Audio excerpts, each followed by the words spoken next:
महाराज जी, एक इसमें प्रश्न है। भगवदाकार वृत्ति भी नहीं हुई और जब भजन भी हो रहा है और सांसारिक कार्य भी हो रहे हैं, फिर अंतिम समय में ऐसा होता तो वो बनाने पड़ेगी या वैसा लाना ही पड़ेगा क्या महाराज जी?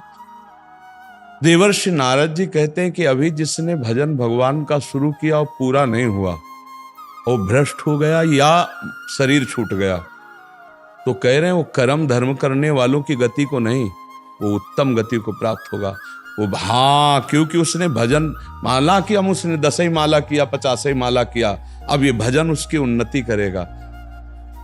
वो कुलवान ऐश्वर्यवान ऐसे उत्तम कुलों में जन्म लेगा और जन्म से ही उसकी भक्ति का रंग चढ़ेगा और आगे। इसलिए महाराज जी देखा जाता है कि कुछ बच्चे ही बचपन से ही भगवत मार्ग पे चलने के लिए प्रेरित हो जाते हैं, क्योंकि उनका पूर्व का भजन है। ये पूर्व का। हाँ, अब जैसे अपने जीवन में देखा कि हमको किसी ने समझाया नहीं है कि भजन करने का उत्तम कार्य होता है, ऐसा कुछ नहीं।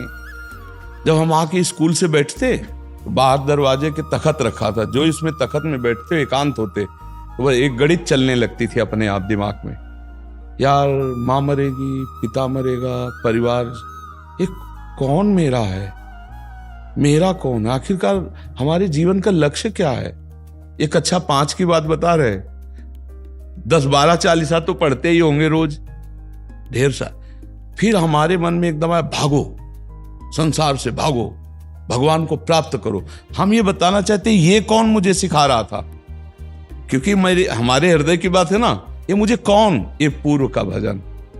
पूर्व में भगवत प्राप्ति नहीं हुई तो वो भजन व्यर्थ नहीं गया। इस जन्म में बचपन से उत्तम कुल ब्रह्म ऋषियों के परिवार में जन्म दिया और बचपन से भागवतिक संस्कार, संत समागम और निकाल के देखो भगवान के मार्ग में। तो भजन कभी व्यर्थ नहीं जाता, चाहे 100 नाम ही क्यों ना हो। वो धर्म कर्म जैसा नहीं है भजन, कोई ऐसा नहीं। भजन अविनाशी, वो से भक्ति बीज पलटे नहीं, जो जुग जाए अनंत, ऊंच नीच कुल उपजय होए संत को संत। थोड़ा भी भजन उसका नाश नहीं होने देगा। तो जो भजन कर रहे हैं, विषय भी भोग रहे हैं, अभी पूर्ण रूप से भजनानंदी नहीं हुए हैं, तो उनको चांस मिलेगा, उनका अगला जन्म होगा। वो ऐसे महापुरुषों के परिवार में जन्मेंगे जहां बचपन से भागवतिक संविधान। अब जैसे ये बच्चा बैठा है, अब ये वृंदावन आकर सत्संग में बैठा है, तो खाली थोड़ी है। अब इसके दिमाग में संस्कार जा रहे हैं, वो अभी कुछ पकड़ पावे ना पावे, परिणाम इसका आगे जीवन में इसके प्रकाश होगा। अब ये सत्संग में आया, सब बच्चे थोड़ी आ सकते हैं। अब इसका पूर्व का पुण्य है कि वृंदावन धाम में सत्संग में अपने माता पिता के संग आ गया।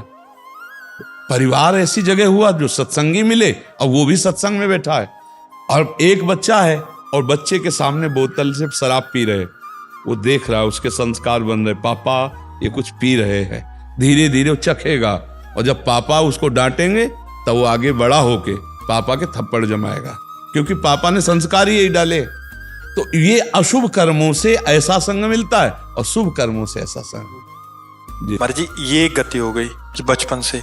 महाराज जी कुछ, क्योंकि आपके आगे सम्मुख काफी सारे ऐसे आते हैं जिन्होंने जिंदगी भर भजन नहीं किया, बचपन से उनका ऐसा सानिध्य, 30 साल उम्र हुई, आपका प्रवचन सुना या कोई ऐसा संयोग बैठा, तुरंत पूरा पलट गया। हाँ, उसमें संयोग नहीं बैठता है, संयोग बनाया गया था।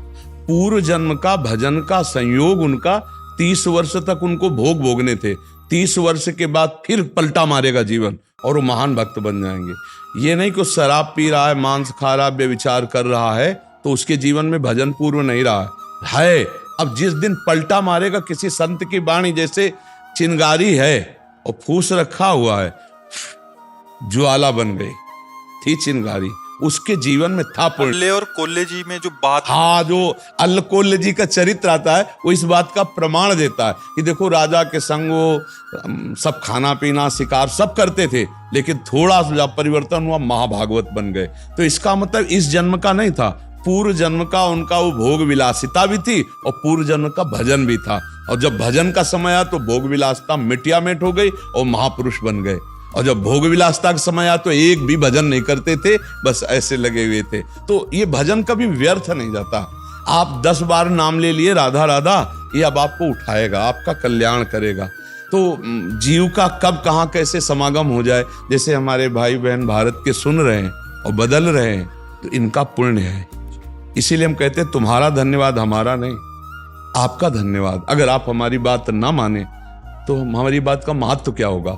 आपने बात को पकड़ा, आपने बात को माना, तो आपके जीवन का परिवर्तन हुआ, तो आपको धन्यवाद। महाराज जी, आप एक वक्तव्य में कहते हैं पुण्य पुंज बिन बिले न संता। जी, तो मतलब पहले उनका बिल्कुल बिल्कुल, हाँ बिल्कुल बिल्कुल बिल्कुल।